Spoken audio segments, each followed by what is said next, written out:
పిల్లరా 8వ అధ్యాయము అపోస్తల కార్యములు 8వ అధ్యాయము అపోస్తల కార్యములు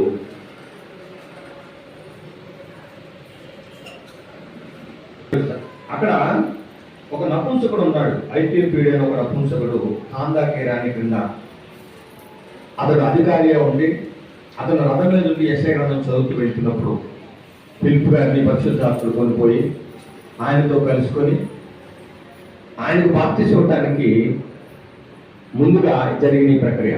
అతడు వాక్యం వింటూ వెళ్తున్నారు. అలా ఇద్దరు రథం మీద కట్టుకొని వెళ్తున్నారు.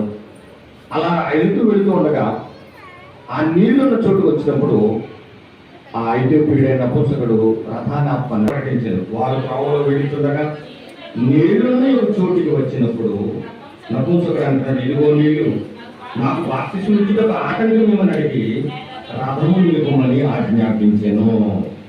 అది తప్పు.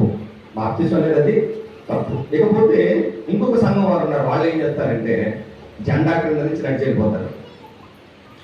ఇలా రకరకాల భావాలు మనుషుల మధ్య ఉన్నప్పుడు తమ పాపాలను ఒప్పుకొని మళ్ళీ బాప్తిసం తీసుకున్నారు కదండి. అనుకో ఆ అమ్మ వస్తుంది, వచ్చే అమ్మాయి మారే గోపాల లోన సంఘం నుంచి వచ్చినారు.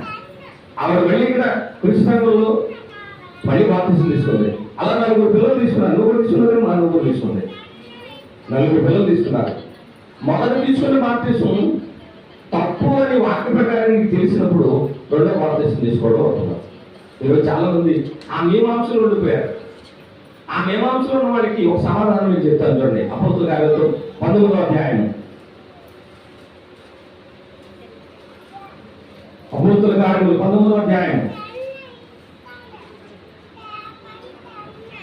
మొదటి రోజు అప్పుడు కొరింథీలో ఉన్నప్పుడు జరిగినది ఏమనగా, పౌలు పై ప్రదేశములలో సంచరించి ఎఫెసులకు వచ్చి కొందరు శిష్యులను చూచి, మీరు విశ్వసించినప్పుడు పరిశుద్ధాత్మను పొందితిరా అని వారిని అడగగా వారు అన్నారు, పరిశుద్ధాత్ముడు ఉన్నాడన్న సంగతి ఏమేమో వినలేదని చెప్పారు. యేసుక్రీస్తు వారు ఏం చెప్పారు? మీరు సర్వలోకానికి వెళ్ళండి, సమస్త జనులను మీరు ఏం చేయమన్నాడు? శిష్యులుగా చేయండి. వారికి ఏమని బాప్తిసం అన్నాడు? ఎలా బాప్తిసం అన్నాడు? తండ్రి యొక్కయు కుమారుని యొక్కయు పరిశుద్ధాత్మ యొక్కయు నామములో వారికి బాప్తిస్మము ఇవ్వండి అన్నాడు. ఇప్పుడు వీళ్ళకి ఏం తెలియలేదట? అసలు పరిశుద్ధాత్ముడు ఉన్నాడన్న సంగతి వాళ్ళు ఎప్పుడు వెళ్ళలేదట. మేము వినలేదని ఏం చెప్పి అప్పుడు అతడు, అలాగైతే మీరు దేని బట్టి బాప్తిస్మం పొందినని వారు అన్నట్టుగా వారు యోహాను బాప్తిస్మం బట్టి అని చెప్పి. యోహాను దేని వల్ల బాప్తిసం ఇచ్చాడు? యోహాను దేని గురించి బాప్తిసం ఇచ్చాడు? యోహాను గారు దేని గురించి బాప్తిసం ఇచ్చాడు?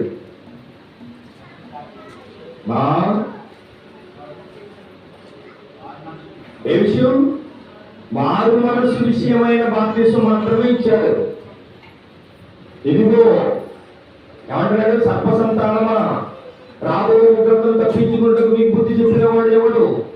ఇదిగో బట్టలు చెట్టు మీద ఉంచబడింది, ఇప్పుడే ఫలింపని ప్రతి చెట్టు నరకబడి అగ్నిలో పడవేయబడుతుందంటే అప్పుడు అందరూ మీరు మారు మనస్సు పొందండి, ప్రభు రాజ్యం సమీపమై ఉన్నది అని చెప్పాడు. ఇప్పుడు మారు మనసు విషయమైన బాప్తిసం పొందామని వీళ్ళు చెప్పారు. అప్పటికి అపోస్తలులు ఈ పై ప్రదేశాలను సంచరిస్తున్నప్పుడు చూడగా ఏమన్నాడు? పౌలు పై ప్రదేశాలను పౌలు గారు వచ్చేటప్పటికి బాప్తిస్మము యేసుక్రీస్తు ప్రభు వారి యొక్క మరణ సమాధి పునరుత్థానం అయిపోయాలేదో చెప్పండి. ఈ ప్రదేశాలను సంచరిస్తున్నప్పటికీ, ప్రదేశాలను దర్శిస్తున్నప్పటికీ యేసుక్రీస్తు ప్రభు వారి యొక్క మరణము సమాధి పునరుత్థానం అయిపోయినాయి. ఇప్పుడు బాప్తిస్మము పొందే వాళ్ళు ఎక్కడ ప్రవేశించాలి? ఎందులో ప్రవేశించాలి?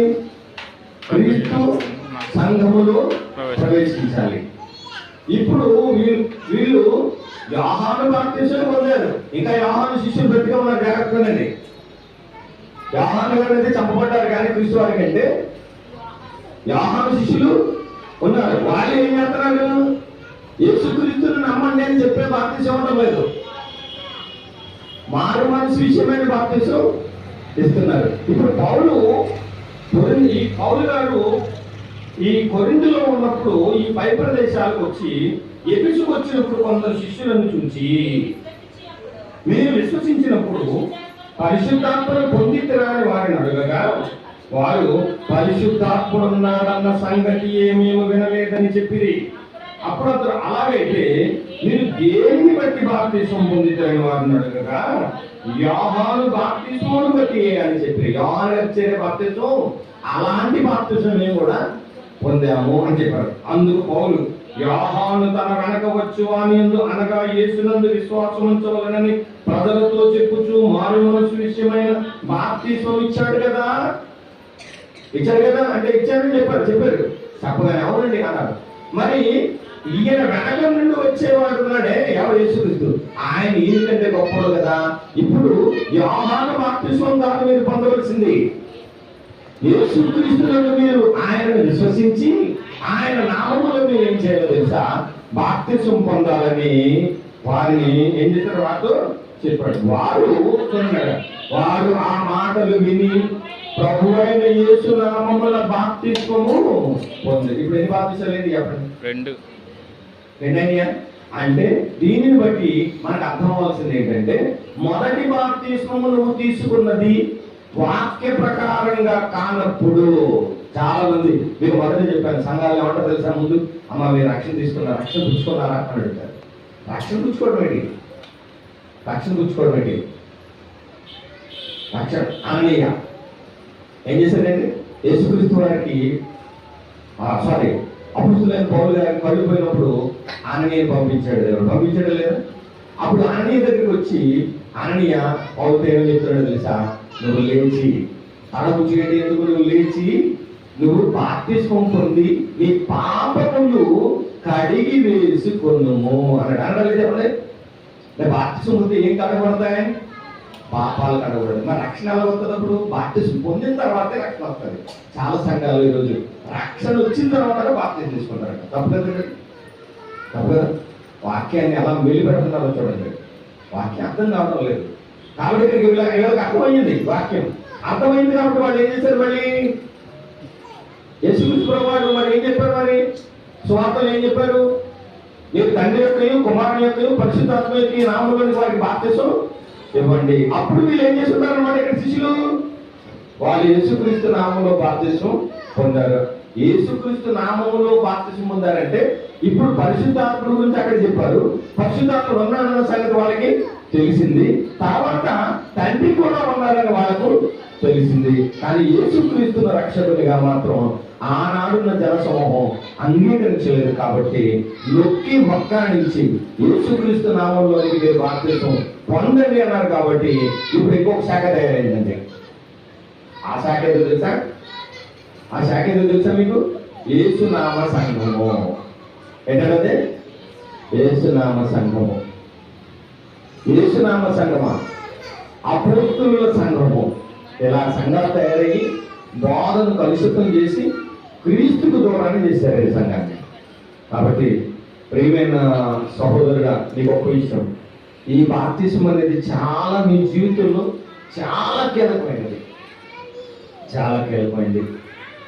మీకు దేవుడు సంపూర్ణమైన ఆయుష్ను, ఆరోగ్యాన్ని, క్షేమాన్ని కలగజేస్తాడు. సంఘములో ఎప్పుడు కూడా ఎంత పనున్నా పనిని కూడా పక్కన పెట్టి, ఆ పనిని ఒక అధికారులు నీకు ఒత్తిడి తెచ్చిన ఆ రోజు నువ్వు ఆ రోజు ఖచ్చితంగా వాళ్ళని ప్రతిమాలు బామాలు వాళ్ళ దగ్గర నుంచి పర్మిషన్ తీసుకొని దేవుని సన్నిధిలో గడపడం చాలా ఉత్తమము. కాబట్టి ఈ బాప్తిస్మం ద్వారా నీవు సంఘంలోకి ప్రవేశిస్తున్నావు అంటే మేము చాలా సంతోషపడుతున్నాం. మేమే కాదు, మాకంటే ఎక్కువ సంతోషపడేది పరలోకంలో తండ్రి అయిన దేవుడు యేసుక్రీస్తు వారు కోటాను కోట్ల మంది దేవదూతల మధ్య నీ గురించి వాళ్ళు ఎంతగానో సంతోషించే ఈ గడియ. ఇలాంటి గడియ నీకు దేవుడు ప్రసాదించినందుకు దేవునికి ఎంతగానో మహిమ చెల్లిస్తూ నీకు కృతజ్ఞతా వందనాలు తెలియజేస్తున్నాను. ప్రార్థన చేసుకుందాం. మనం అందరం కలిసి ఆ స్థలం దగ్గర, కాలువ దగ్గరికి వెళ్ళడానికి మీరందరూ కూడా సిద్ధపడాలని మిమ్మల్ని అందరూ ప్రారంభంగా కోరుతూ ఉన్నాను.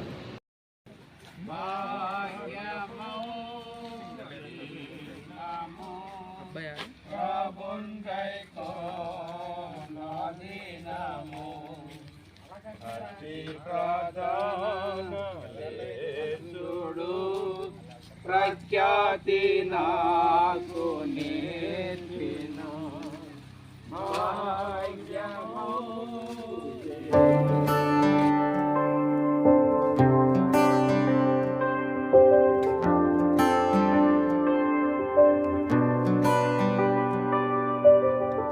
ఒక పరితలచిన యేసుని ప్రేమ అమృతం కదా, వినయము కలిగి వెదకిన వారికి విదితమే సదా. ఒక పరితలచిన యేసుని ప్రేమ అమృతం కదా, వినయము కలిగి వెదకిన వారికి విదితమే సదా. కానరాదు అన్వేషించిన ఇలలోని ప్రేమ, మారిపోదు స్థితి ఏదైనా మాపై నీ త్రాణ. ఇదే కదా నీ ప్రేమ చరితం.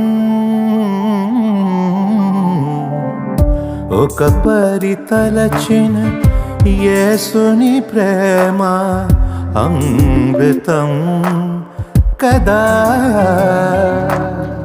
వినయము కలిగి వెదకిన వారికి విదితమే సదా.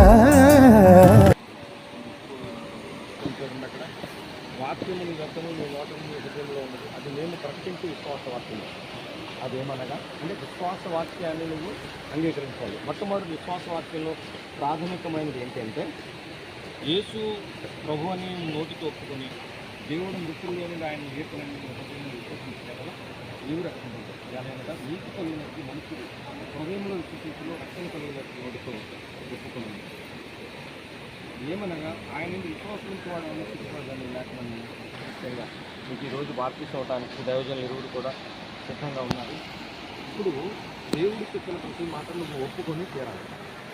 యేసుక్రీస్తు మొట్టమొదటి మేము ప్రకటించిన వాక్యం నీ నోట ఉన్నది, నీ హృదయంలో ఉంది. ఆ హృదయంలో ఉన్న మాట వాడిని నీ నోటితో ఒప్పుకుంటున్నావు. గట్టిగా చెప్పు. దేవుడు అంటే పరలోకమందు ఉన్న తండ్రి అయిన దేవుడు యేసుక్రీస్తు ప్రభు వారిని మృతుల్లో నుంచి లేపాడని నువ్వు ఒప్పుకుంటున్నావా? అలాగే రెండవది ఏంటంటే ఇప్పుడు మేము ప్రకటించిన ఈ సువార్త నీకు నీతి కలిగేటట్టుగా, నువ్వు సంఘంలో ప్రవేశించేటట్టుగా ఇది ఎప్పుడు కూడా నీ హృదయంలో ఉండాలి. అంటే రక్షణ కలిగినట్లు నీ నోటితో నువ్వు ఒప్పుకున్నావు, యేసుక్రీస్తు ప్రభువుని నీ నోటితో ఒప్పుకున్నావు, తండ్రి అయిన దేవుడు ఆయన్ని మృతుల నుంచి లేపాడని నువ్వు ఒప్పుకున్నావు. ఇక మీదట నువ్వు చేయవలసిన కార్యక్రమాలు ఏంటంటే సంఘములో ఇప్పుడు ఈ కార్యక్రమం అయిన తర్వాత నువ్వు సంఘంలో ప్రవేశించింది ఏంటంటే అపోస్తుల బాధలో, సహవాసంలో, రొట్టె విరుచులో, ప్రార్థన చేతులు ఎడతెగక ఉండాలి. అందుకే 13వ వచనంలో ప్రభువు నామమును బట్టి ప్రార్థన చేయవాడు ఎవడో వాడే రక్షింపబడునని దేవుడు వాక్యంలో చెప్పాడు. కాబట్టి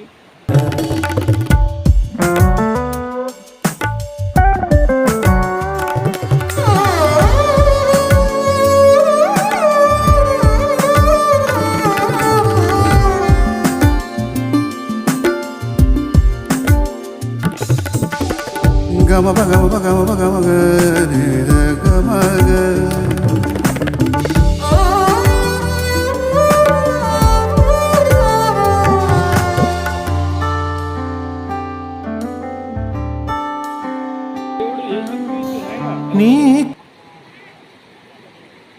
యేసుక్రీస్తు ప్రభువారు ఆయన సిలువలో చిందించిన రక్తం ద్వారా నీ పాపాలు ఈరోజు క్షమిస్తున్నాడని నువ్వు నమ్ముతున్నావా?